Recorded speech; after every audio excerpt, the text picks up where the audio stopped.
Hi అండి, welcome to my channel. ఈరోజు recipe వచ్చి బీట్రూట్ క్యారెట్ ఫ్రై. చాలామంది పిల్లలు కానీ పెద్దవారు కానీ క్యారెట్ అన్న బీట్రూట్ అన్న తినడానికి అసలు ఇంట్రెస్ట్ చూపించరు. అలాంటప్పుడు ఇలా రుచిగా ఫ్రై చేసి పెడితే చాలా ఇష్టంగా తింటారు. అలాగే ఈ ఫ్రై చేయడానికి ఎంతో ఈజీ, సింపుల్. ఈ ఫ్రై ఎలా చేయాలో ఈ వీడియోలో చూద్దామా. ముందుగా క్యారెట్ తీసుకొని బీట్రూట్ తీసుకొని పట్టుకున్న చెక్క అంతా తీసుకోవాలి. ఈ వీడియోలో చూపిస్తున్న విధంగా ఇలాగా తీసుకోవాలి. క్యారెట్లోను విటమిన్ ఏ చాలా ఎక్కువగా ఉంటుంది. ఇది కంటి చూపుకి మెరుగుపరచడానికి చాలా ఉపయోగపడుతుంది. బీట్రూట్లో ఐరన్, పొటాషియము ఎక్కువగా ఉంటుంది. ఇది రక్తహీనత ఉన్నవారికి చాలా మంచిదండి. ఒకసారి ట్రై చేయండి. ఇలాగా అన్నిటినీ చెక్కు తీసి పెట్టుకున్నాక వీటిలో నీళ్ళు వేసి శుభ్రంగా కడుక్కోవాలి. ఇలా కడిగిన తర్వాత క్యారెట్ ఉడకదు కాబట్టి చిన్న అయితే డైరెక్ట్గా వేసుకోవచ్చు, పెద్ద అయితే 2 ముక్కలుగా కట్ చేసుకోవాలి.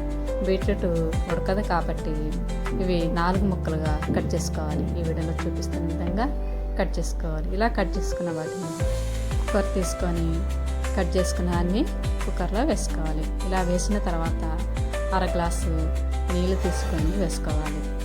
మూత పెట్టుకొని స్టవ్ వెలిగించి 3 విజిల్స్ వచ్చేంత వరకు ఉడికించుకోవాలి. ఇలా ఉడికిన తర్వాత పక్కన స్టవ్ కట్ చేసి పక్కన పెట్టుకోవాలి. ఇప్పుడు ఆవిరంతా పోయిన తర్వాత మూత తీసి ఇప్పుడు అందులో ఉన్న నీటిని పక్కకు తీసుకోవాలి. తీసుకున్న తర్వాత ఇవి సన్నగా కట్ చేసుకోవాలి. ఇవి ఉడికినాయి కాబట్టి కట్ చేయడానికి చాలా సింపుల్గా ఉంటుంది. అదే పచ్చి అనుకోండి అసలు కట్ చేయడానికి చాలా టైం పడుతుంది. అలా కాకుండా ఇవి ఇలా కట్ చేసుకుంటే తొందరగా అయిపోద్ది. ఫ్రైగానే తొందరగా అవుతుంది. చేయడం చాలా సింపుల్. ఇందులో నీళ్ళు తీసి పక్కన పెట్టుకున్నాం కదండి, ఆ నీళ్ళు చపాతీ పిండిలో అయినా వేసుకుని చపాతీ చేసుకోవచ్చు, లేదంటే డైరెక్ట్గా పంచదార అయినా వేసుకొని తాగొచ్చు. ఇలా ఉన్న వాటిని కట్ చేసి పెట్టుకున్న అన్నిటిని ముక్కలన్నీ ప్లేట్లో తీసి పెట్టుకోవాలి. ఇవి లేదంటే జ్యూస్ అయినా చేసుకోవచ్చండి. ఇలా ఉడకబెట్టుకొని జ్యూస్ చేసుకొని తాగొచ్చు. డైరెక్ట్గా పచ్చి అయితే జ్యూస్ తాగలేము కాబట్టి ఇలా ఉడకబెట్టుకుంటే స్మెల్ ఉండదు. ఇప్పుడు స్టవ్ వెలిగించి ప్యాన్ పెట్టుకొని అందులో 4 స్పూన్ల నూనె వేసుకొని నూనె వేడయ్యాక పోపు దినుసులు ఎండుమిర్చి వేసుకోవాలి. ఇలా ఎండుమిర్చి అని వేగాక కట్ చేసి పెట్టుకున్న ముక్కల్ని వేసి సాల్ట్ వేసి ఒక 5 నిమిషాలు ఉడకనిచ్చాలి.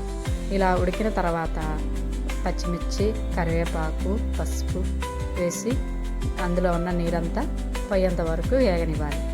ఇలా వేగిన తర్వాత 1/2 స్పూను జీలకర్ర పొడి, 1/2 స్పూను ఆవాల పొడి, రుచికి తగినంత కారము, మన టేస్ట్కి తగినంత ఉప్పు వేసుకోవాలి.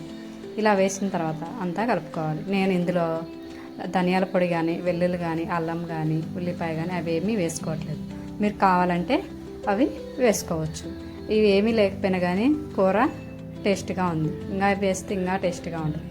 ఒకసారి ఇలా 2 నిమిషాలు ఉడకనిచ్చి స్టవ్ కట్ చేసుకో. వేడివేడిగా అన్నంలోకి కానీ చపాతీలోకి కానీ చాలా టేస్ట్ బాగుంటుంది. ట్రై చేయండి. మీకు ఎలా కామెంట్ చేయండి, లైక్ చేయండి.